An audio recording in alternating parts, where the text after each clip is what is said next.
I looked at him and I said, we're not going to die in this place. Let's get out of here and kill some people.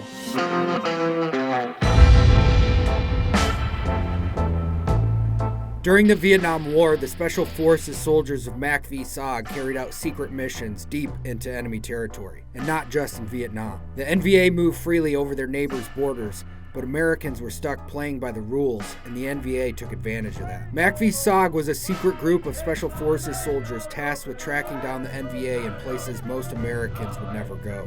When I was in Da Nang, we were right below Marble Mountain, which was a big Buddhist shrine area.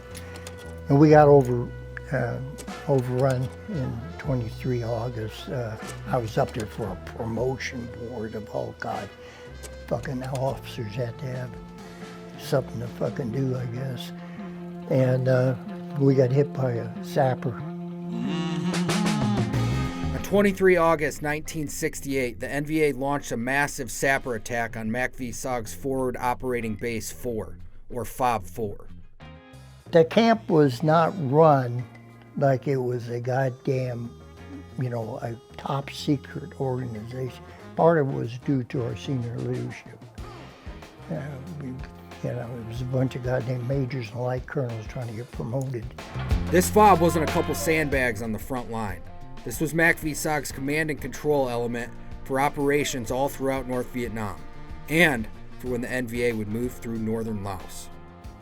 When they hit us there, me and another former Marine, and they had M2 carbines. They used to give you these damn M2 carbines when they come in. They had the goddamn weapons, but they had no ammo. That really helped a lot. I could use them as clubs, I guess. Of course, I knew what income was. Hell, we took, hundreds of rounds a case on it. And I heard explosions going off. Of course, being a good SF trooper, I fell on the floor and put my mattress over my head. And Joe Conlon, who's the guy with me, we were both staff sergeants. He was on the floor with me, and the stupid lieutenant went to the window and looked out, and he got shot. So I knew they were in the camp, of course. And they hit him in the shoulder and knocked him back on me. He's bleeding all over me. And so next thing I know, they blow up the far end of our barracks through a satchel charge. And ceiling came down on us and everything else. And I told Joe, I said, we're not going to die here. So I told the lieutenant, plant your asses here, don't move, don't go anywhere. These men weren't with their usual teams, so they were reduced in the weapons and equipment they had access to. Joe went down one side of the hallway and I went down. I only had a 45. I qualified what you with a 45. I'm not a pistol shot. NVA sappers were some of the more elite NVA forces, and they carried some of the old Japanese kamikaze mentalities. They were known to fully expect to be killed on these missions. They often wore white headbands that had been written in blood. We came here to die. I'd go down the hallway and I look up and they were starting, the Marines were getting hit on the other side, so they started shooting 81 millimeter flares and they're coming down so you could see a little bit. And right at the end of the hallway there was a guy and he was in a breechcloth, had an AK around his neck, and he was trying to light a satchel charge to throw it in the building. So I aimed at his crotch and hit him in the head and blew him back. And the satchel charge went off and blew him up. And I didn't know it. He had rolled a grenade down the hallway, and the damn grenade went off and blew me back into the room. And I could, thank God it was a Chi-Com. If it had been an M26, I'd been dead. Conlon got hit too with some shrapnel from the grenade. I looked at him and I said, we're not going to die in this fucking place. Let's get out of here and kill some people. And as I was going out the door, the building next door, which is an enlisted barracks, has been completely destroyed. And there's people in there wounded and everything. So we went over there and there were two guys and they were in their underwear and shit. They were support troops, radio operators. They had wood, splinters into them from the explosion of the satchel charges and stuff there. So I told Conlon, take these guys there and I'll continue searching. And the one kid, Hoffman, told me, he says, there's a bunch of Zappers. I said, well, you don't have to train me on this. I know they're all over the place. We just killed 2 of them. You know, we know they're here. He said, well, one of our medics is wounded, and he said 2 buildings down. He was trying to help us and got wounded. And it was a friend of mine, Bob Scully, who was a caisson with me. So I started moving, and right around the building come this Zapper.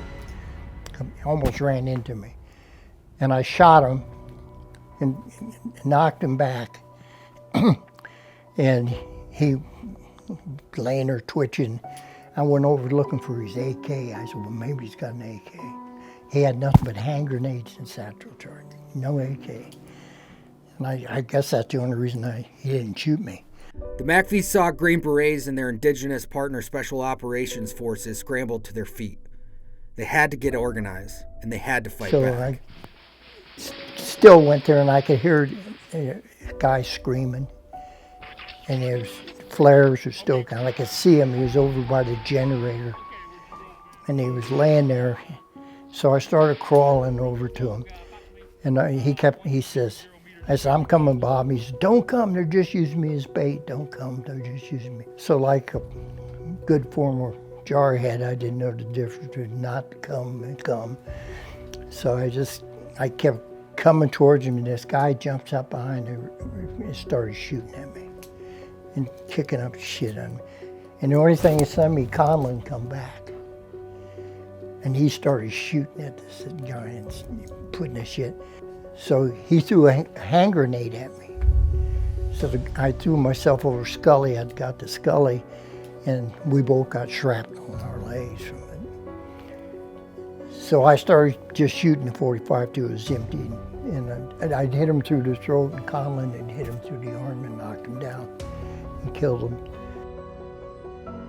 So we got another medic come over, Doc Henderson, who'd been with Scully. And I said, well, we got to get him to the dispensary. There was gray matter coming out of his head. He was hit pretty bad.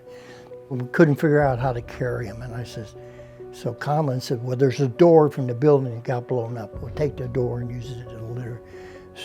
So we went over and got the door and brought him back, put him on the door. And so me and Henderson's carrying the damn thing, and Conlon's our point man.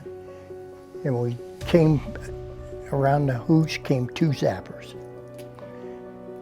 And I don't know who was more surprised, me or them. So we dropped poor Scully, hit the ground. And I'd put my 45 on the door, and I'm searching for the damn 45. And Conlon's shooting at him.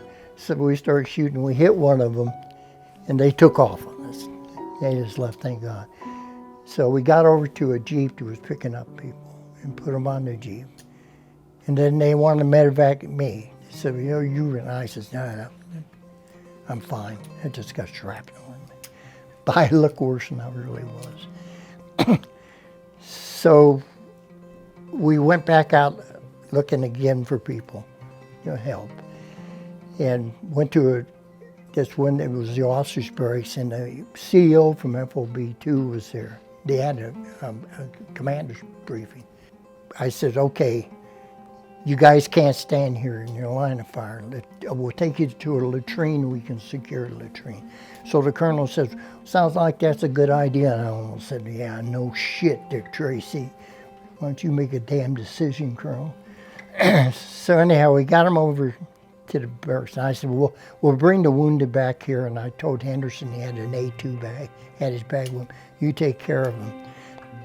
So me and Conlon started looking through the barracks, and all of a sudden I heard a goddamn scream, don't come here, there's a bad guy out there. Long story short, we lost 16 special forces. Till this day, it's the most SF killed. And we had 66 Purple Hearts.